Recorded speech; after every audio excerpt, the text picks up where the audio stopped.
Hello students, welcome to the class. Let's start your fifth chapter, that is the summit within. Summit का मतलब क्या होता है कि peak, the topmost point, सबसे ऊंचाई वाला जगह जो होता है उसको summit बोलते हैं. Within का मतलब यहाँ पर चैप्टर पे हम समझेंगे कि हमारे अंदर, विदिन मतलब हमारे अंदर का जो समिट है, सबसे peak point, top most point, सबसे ऊंचाई वाला जगह कौन सा है और वो कौन सा होता है और उसको हमें कैसे अचीव करना होता है. Before you read, major HPS Ahluwalia was a member of the first successful Indian expedition to Mount Everest in 1965. So HPS Ahluwalia कौन थे?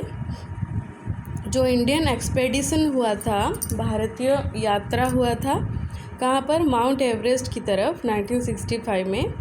वो उसके मेंबर थे, फर्स्ट सक्सेसफुल एक्सपेडिशन के वो मेंबर थे. इसका मतलब क्या है कि माउंट एवरेस्ट पहली बार एक ग्रुप में वो चढ़े थे.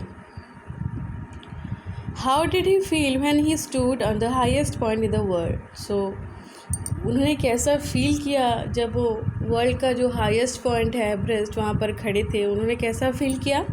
Late us hear his story in his words. Climbing the summit and then the more difficult task of climbing the summit within. So अभी देखेंगे कि वो कैसे माउंट एवरेस्ट, जो कि टॉप मोस्ट पॉइंट है वर्ल्ड का, उसको चढ़े, और हमारे अंदर का जो समिट है, टॉप मोस्ट पॉइंट है, उसको हम कैसे, डिफ़िकल्ट टास्क को हम कैसे कंप्लीट कर सकते हैं.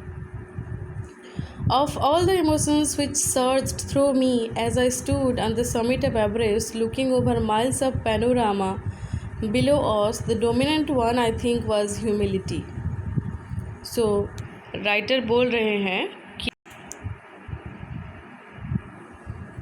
सारे जो इमोशंस हैं जो सर्ज कर रहे थे, उभर रहे थे उनके अंदर एवरेस्ट में खड़े होने के बाद, जब वो पैनोरामा मतलब बहुत ज़्यादा वाइड एरिया जो होता है, एवरेस्ट में खड़े होने के बाद जो वाइड एरिया नीचे वो देख रहे थे, सो सबसे ज़्यादा उभर रहा इमोशन था कि ह्यूमिलिटी. ह्यूमिलिटी मतलब हम्बलनेस, ईगो ना होना, सरल रहना, हम्बल रहना, कृतज्ञ रहना. The physical in me seem to say thank God it's all over. So उनके अंदर का जो इंसान था वो बोल रहा था कि भगवान को थैंक यू और ये ख़त्म हुआ. However, instead of being jubilant, there was a tinge of sadness. तो जुबिलेंट होने के बजाय वो क्या थे? वो थोड़े सैड थे. जुबिलेंट मतलब वेरी हैप्पी, सक्सेस पाने की वजह से खुश होने को जुबिलेंट बोलते हैं. सो खुश होने के बजाय थोड़ा वो सैड थे, उनके अंदर शेड ऑफ सैडनेस था.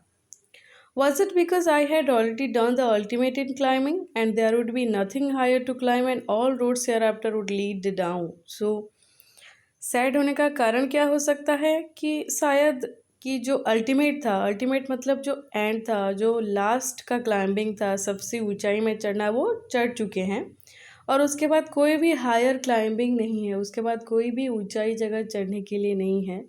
इसके बाद सारे जो रोड्स हैं वो नीचे ही जाएंगे. लीड डाउन मतलब उनको नीचे ही ले जाएंगे. By climbing the summit of Everest you are overwhelmed by a deep sense of joy and thankfulness. तो एवरेस्ट चढ़ने के बाद उनको कैसी फीलिंग आई? ओवरवेल्म्ड मतलब खुशी से उछल जाना, जॉय और thankfulness. It is a joy which last A life time. ये ऐसा एक खुशी है जो कि जीवन भर उनके साथ रहने वाला है. The experience changes you completely. जो एक्सपीरियंस उनको मिला एवरेस्ट चढ़ने के बाद, वो आपको खुद को, उनको पूरी तरह से चेंज कर देता है. The man who has been to the mountains is never the same again. So he did not remain the same man again after climbing the mountains. As I look back at life after climbing Everest, I cannot help remarking about the other summit, the summit of the mind, no less formidable and no easier to climb. So, when after climbing the Everest, he was thinking about life back. He was thinking that the summit of the mind was also not very easy to climb. सो बोल रहे हैं कि Everest चढ़ने के बाद वो life के past में जब सोच रहे हैं, सो एवरेस्ट चढ़ने के लिए उनकी जो माइंड में जो स्ट्रेंथ होनी चाहिए, समिट ऑफ द माइंड, अपने माइंड के पिक में जो चढ़ना था कि नहीं मुझे ये काम करना ही है, जो डिटर्मिनेशन चाहिए था, स्ट्रॉन्ग विल चाहिए था, उसको पाना भी ईजियर नहीं था उनके लिए. Even when getting down from the summit, once the physical exhaustion had gone, I began asking myself the question why I had climbed Everest. So वहाँ से नीचे उतर जाने के बाद भी, after getting down from the summit of Mount Everest, when the physical exhaustion had gone, जो शारीरिक थकान थी वो जाने के बाद भी वो खुद को पूछ रहे हैं कि why I had climbed Everest, मैं एवरेस्ट क्यों चढ़ा. Why did the act of reaching the summit have such a hold on my imagination? मेरी imagination में, मेरी कल्पना में समिट को चढ़ना क्यों इतना पकड़ के रखा था मुझे, मेरा स्ट्रॉन्ग डिटर्मिनेशन क्यों था कि मैं माउंट एवरेस्ट चढ़ूँ. It was already a thing of the past, something done yesterday. Mount Everest चढ़ना एक पास्ट का थिंग हो चुका था, वो समय बीत चुका था. With every passing day it would become more remote. एक एक दिन बीत जाने के बाद ये धीरे धीरे रिमोट होता जाएगा, बहुत पुरानी बात होती जाएगी. And then what would remain, would my memories fade slowly away, क्या मेरी मेमोरी में से ये धीरे धीरे दूर हो जाएगा. All this thoughts led me to question my self as why people climb mountains. ये जो सारे थाट्स हैं ये मुझको क्वेश्चन करने में मजबूर कर रहे हैं कि लोग माउंटेन्स चढ़ते क्यों हैं. It is not easy to answer the question. ये क्वेश्चन का आंसर देना कि माउंट एवरेस्ट लोग चढ़ते क्यों हैं, ये बहुत ईजी नहीं होगा, डिफ़िकल्ट होगा. The simplest answer would be as others have said because it is there. सबसे सिंपल आंसर लोग देते हैं कि हाँ माउंटेन है इसीलिए हम चढ़ते हैं. बिकॉज इट इज़ देयर मतलब हाँ माउंटेन है तभी इसलिए हम चढ़ते हैं. It presents great difficulties. जो माउंटेन चढ़ना क्या होता है, इट प्रेजेंट्स ग्रेट डिफ़िकल्टीज़, बहुत सारी कठिनाइयों का सामना करना पड़ता है. Man takes delight in overcoming obstacles. लेकिन इंसान क्या होता है, ऑब्स्टैकल्स, बाधाओं को सामना करने में, उनको हटाने में इंसान को खुशी मिलती है. The obstacles in climbing a mountain are physical. एक माउंटेन को चढ़ने में जो ऑब्स्टेकल्स होते हैं वो फिज़िकल होते हैं. फिज़िकल मतलब that things we can see touch, जिन चीज़ों को हम टच कर सकते हैं, देख सकते हैं, उसको फिज़िकल बोलते हैं, जिसका एग्जिस्टेंस होता है. A climb to a summit means endurance, persistence and will power. एक पिक को चढ़ने का मतलब क्या होता है, टॉप मोस्ट पॉइंट को, कि आपके अंदर एंड्योरेंस, आपके अंदर परसिस्टेंस एंड विल पावर, इच्छा शक्ति, दृढ़ शक्ति, दृढ़ता. एंड्योरेंस मतलब किसी भी चीज़ में अपना धैर्य ना खोना, उसको एंड्योरेंस बोलते हैं. ये सारी चीज़ें आपके अंदर होनी चाहिए. The demonstration of this physical qualities is no doubt exhilarating and as it was for me also. तो ये सारे जो क्वालिटीज़ थे, फिजिकल क्वालिटीज़ जो कि हैं एंड्योरेंस, परसिस्टेंस, ये सारे मेरे अंदर एक्सिलरेट, बहुत ही एक्साइटिंग थे मेरे लिए. I have a more personal answer to the question. जो क्वेश्चन था कि लोग पहाड़ क्यों चढ़ते हैं, एवरेस्ट क्यों चढ़ते हैं, उनके पर्सनल क्वेश्चन है आलूवालिया सर के लिए, कि from my childhood I have been attracted by mountains. वो इसीलिए चढ़े कि बचपन से ही वो माउंटेन्स से अट्रैक्टेड थे. I had been measurable lost when away from mountains in the plains. So जब वो माउंटेन्स से दूर जाते हैं वो खुद को मेजरेबल, वो खुद को दुखी पाते हैं, लॉस्ट पाते हैं. Mountains are nature at its best. So उनके हिसाब से माउंटेन्स नेचर का बेस्ट पार्ट होता है. Their beauty and majesty pose a great challenge and like many I believe that mountains are a means of communion with God. So mountains क्या होते हैं, beautiful होते हैं, मैजेस्टिक होते हैं, बड़े होते हैं, और वो हमारे लिए बहुत बड़ा चैलेंज लेकर आते हैं. और माउंटेन क्या है, भगवान के साथ कम्युनिकेशन, स्टेट और feeling of close relationship. Communion मतलब भगवान के साथ क्लोज रिलेशनशिप होने का एक माध्यम होते हैं mountains.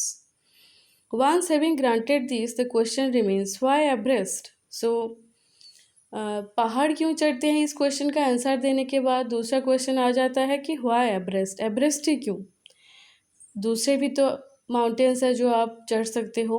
Because it is the highest, the mightiest and has defied many previous attempts. So इसका आंसर है कि एवरेस्ट इसीलिए क्योंकि ये सबसे हाईएस्ट है, सबसे माइटिएस्ट है, सबसे लार्जेस्ट है और पहले भी बहुत सारे अटैम्प्ट्स यहाँ पर फेल हुए हैं. It takes the last ounces of one's energy, ये किसी की एनर्जी का पूरा लास्ट ओंस तक ले जाता है. It is a brutal struggle with rock and ice. Mount Everest चढ़ना आइस और रॉक के साथ एक बहुत ही ब्रूटल स्ट्रगल होता है, बहुत ही ज़्यादा स्ट्रगल करके आगे बढ़ना पड़ता है. Once taken up, it cannot be given up halfway even when one's life is at stake. अगर एक बार आपने ठान ली कि आपको माउंट एवरेस्ट चढ़ना है तो आप आधे रास्ते में उसको नहीं छोड़ सकते. आपकी लाइफ अगर बाजी में लगा हो, दाव पर लगा हो, तभी भी आप उसको नहीं छोड़ सकते. The passage back is as difficult as the passage onwards. जो पैसेज होते हैं आपको आगे बढ़ने की तरफ भी डिफ़िकल्ट होते हैं और पीछे आने की तरफ भी डिफ़िकल्ट ही होते हैं. And then when the summit is climbed, there is exhilaration, the joy of having done something, the sense of a battle fought and won. लेकिन जब आप उस समिट में पहुंच जाते हो, आपके अंदर एक एक्सिलरेशन का फीलिंग आ जाता है, feeling of success, feeling of Joy, feeling of happiness. एक ऐसा फीलिंग आता है कि जैसे आपने एक बैटल जीत लिया हो. There is a feeling of victory and happiness. एक विजय की, एक खुशी की फीलिंग आपके अंदर आती है. Glimpsing a peak in the distance, I get transported to another world. Glimpsing मतलब गिविंग ए लुक. डिस्टेंस से, बहुत दूर से उसको एक लुक देने से ऐसा लगता है, राइटर बोल रहे हैं कि वो एक दूसरी दुनिया में चले जाते हैं. I experience A change with in my self which can only be called mystical. जो चेंज उनके अंदर आता है माउंट एवरेस्ट की समिट को पहुंच जाने के बाद, वो एक स्पिरिचुअल होता है. By its beauty, aloofness, might, ruggedness, and the difficulties encountered on the way, the peak draws me to it as Everest did. It is a challenge that is difficult to resist. By its beauty मतलब the beauty of the mountain, its aloofness. Aloofness मतलब being separate. The Mount Everest is the highest, hence it is separated from other mountains. Its might, its largeness, greatness, ruggedness, and the difficulties encountered on the way, the peak always draws me. So, what are the things that draws the writer to to the mountain? जो कौन सी ऐसी चीज़ें हैं जो उनको खींचती है mountain की तरफ, उनको अट्रैक्ट करती है? इसकी ब्यूटी, उसके एलुफनेस, उसका रॉगनेस, उसका might. As Everest did, it is a challenge that is difficult to resist. एक ऐसा चैलेंज है, एक ऐसा अटेम्प्ट है उनके लिए जो कि जिसको बंद करना, जिसको मना करना उनके लिए बहुत डिफ़िकल्ट होता है. ऐसा लगता है कि जैसे कि ये सारे माउंटेन की जो ब्यूटी है उनको खींच के उसकी तरफ ले जाती है. Looking back, I find that I have not yet fully explained why I climbed Everest. जब मैं पीछे मुड़कर देखता हूँ, when I look back, I find that, writer बोल रहे हैं कि I find that why did he climb the Everest is not fully explain. वो माउंटेन एवरेस्ट क्यों चढ़े वो फुल्ली वो एक्सप्लेन नहीं कर चुके हैं. It is like answering a question why you breathe. ये क्वेश्चन का आंसर देना कि माउंट एवरेस्ट वो क्यों चढ़े, ये क्वेश्चन का आंसर देना ऐसा है कि आप ब्रीदिंग क्यों कर रहे हो, आप सांस क्यों ले रहे हो, इसका आंसर देना. इसका मतलब ये है कि माउंट एवरेस्ट चढ़ना उनके लिए इतना ज़रूरी था जैसे कि सांस लेना. Y do you help your neighbour, ये क्वेश्चन का भी आंसर देना बहुत मुश्किल होता है कि आप अपने नाइबर्स को क्यों हेल्प करते हो. Why do you want to do good acts, आप अच्छे काम क्यों करना चाहते हो. There is no final answer possible. ये सारे ऐसे क्वेश्चंस हैं जिसका फाइनल आंसर देना इम्पॉसिबल है. उसी तरह की माउंट एवरेस्ट आप क्यों चढ़े, उसका आंसर देना भी ऐसे ही डिफ़िकल्ट है, इम्पॉसिबल है राइटर के लिए. Okay, student, we shall stop this video here and we shall see the next part in the next video. Thanks for watching the video. Bye.